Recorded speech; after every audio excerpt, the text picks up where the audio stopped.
سفة في عن إنه فهي سكول كعمر بن الخطاب إياه استراتيجية مثل يقال كاي تجمد منطقة اللغة فهي منهج في سكول كعمر بن الخطاب ونية قدرية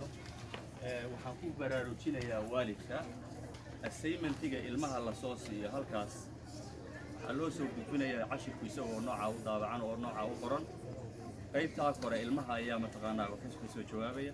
qaybta ku xigtana waalid ayaa ku soo qoraya assignmentiga la soo siiyay qaabka uu arko macnaheedu jawaab celintii shaqadii guriga idin fasiro qaybtaas layliska ilmaha la siiyo weeyaan qaybta labaadna waa ka jawaabidii ilmaha marka uu ka jawaabo waalidku qaabka uu uga jawaabi lahaa uu arki lahaa qaybta saddexaadna waa macalinka iyo waalidku say isugu xidhnaan doonaan marka saas aad u haysanaysaan manhajkuna saas ku socon doona insha Allah taala waxaan ku soo dhaweynaynaa kaalintii qurba joogta bila Shafeec Cabdi insha Allah falyatafadal mashkuur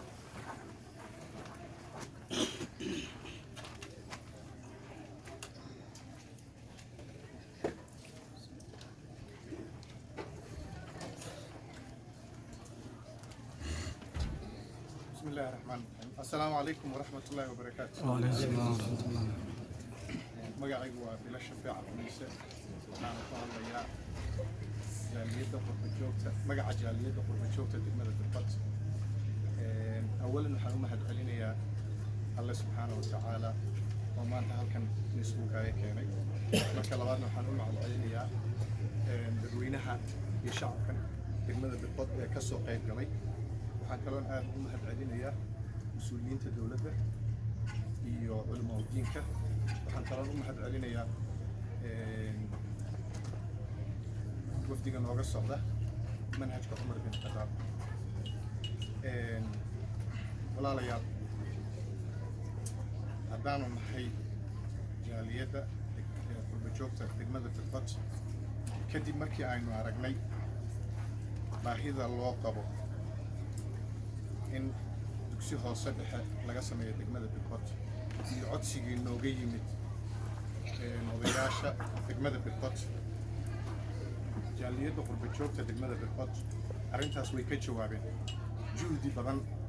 ayay ku bixiyeen in maanta ay noo suurto gasho inaan ka soo qayb galno furitaankii xafladda waxaan kaloo rabaa inaan idiin sheego jaaliyaddu aad bay ugu faraxsanayd weliba wafdi badan baan ku iman lahayn laakiin duruufaha jira dartood ayay inoomaysan suurtagelin inaynu imaano cudur coronavirus ayaa lagu jiraa aad bayna u badan tahay intaa kadib waxaan kaloo rabaa inaan idinku baraarujiyo qiimaha ay leedahay waxbarashada iyo iska dhexgalka bulshada annagu waxaanu ka nimid waddan qurba ayaanu joognaa waddankaas qof walba oo joogay oo u dhashay degmada wuxuu ku fikiraa sidii uu horumarin lahaa degmadii uu ka yimid siday caalamka ula qabsan lahayd wixii wanaagsan ee naxar ka soo baranay inaynu keenno degmada marka walaalayaal insha Allah taala hawshan aynu hadda bilownay waa siduu sheegay sheekhi ugu horeeyay waa bilow insha Allah taala waxaan dhisi doonaa ku dari doonaa inaynu dhisno si sare hadduu ilaaha awoodda la raali ka noqdo insha Allah taala waxaan kaloo rabaa inaan si gooni ula hadlo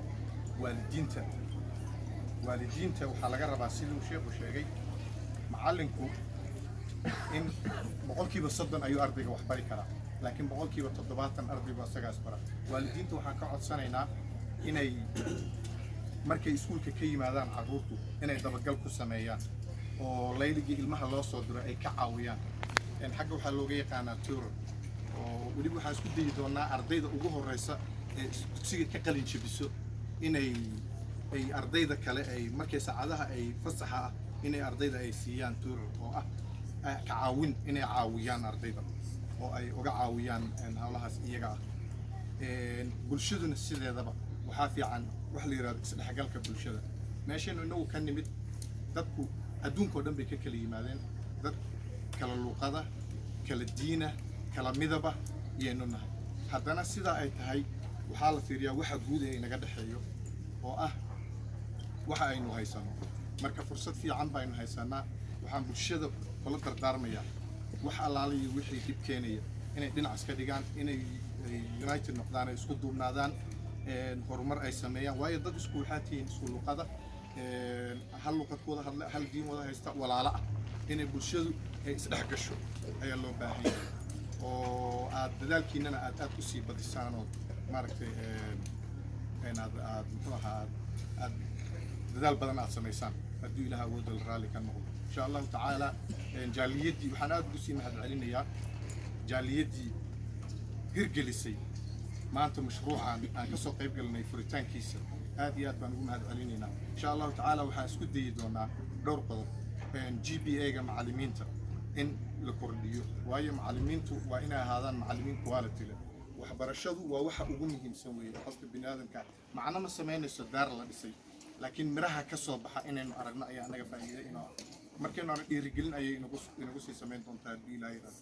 insha allah intaa keliya kuma ekaan doonee waxyaabo badan inaan degmada ka qabanno ayaan isku dayi doonaa haddii ilaahay yiraahdo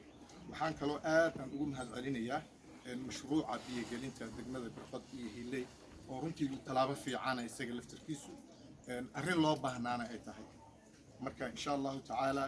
halkaas aynu dagaal kasii wadi doonaa idinkana waxaa laidinkaga baahan yahay inaad isdhex gashaan bulshadu waxaa adduunka loo tartamaa gobol iyo degmo qabiil waa laga gudbay qabiilku keliya wuxuu ahaa jacalnaa shucuuban wa qabaa'ila litacaarafu in laysku garto oo keliya laakiin in lagu dhaqmo maaha marka waxaa muhiima in bulshadu ay isdhex galaan dhib ma laha qofka hadduu rabo degmadu rabaa ka soo jeedo degmada Birqod waxaa rabnaa inay qabri dahar la tartanto inay dhagax buur la tartantaa rabnaa haddii ilaahay rabo taana waxay ku imaan kartaa inay bulshadu isku tashato marka insha allahu tacaala sidaa sameeya gobol iyo degmo iyo sidaa in loo dadaalo isku daya haddii ilaah awooda raalli ka noqdo insha allahu tacaala waana wada joognaa waan idinla joogaa anigu haddii ilaah yiraahdo wafdiga maanta laabanaya waan ka hari doonaa dhowr beri baan sii joogi doonaa haddii ilaah yiraahdo xog badan baan u baahanay weliba aniga xad gooniyaha ii tahay maanta sababtoo ah waa markii iigu horreysay inay imaado degmada Birqod marka insha allahu tacaala waan wada joognaa waan iswareysan doonaa xog badanna waan idinka qaadan doonaa haddii ilaah yiraahdo mar labaad iyo mar saddexaad iyo mar afraadna aad baan idinkaga mahadcelinaynaa waxaan kaloo sii mahadcelinayaa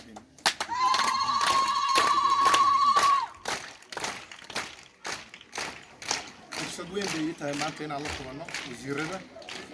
wasiirka waxbarashada iyo wasiirka madaxtooyada aad bay noogu tahay wasiir wax badan baynu idinkaga baahannahay idinkana hadduu ilaahay yidhaahdo kaalintayadu waan ka soo baxaynaa tiiniina waan idinkaga fadhinaa haddii ilaah wada raalli ka noqdo wasalaamu calaykum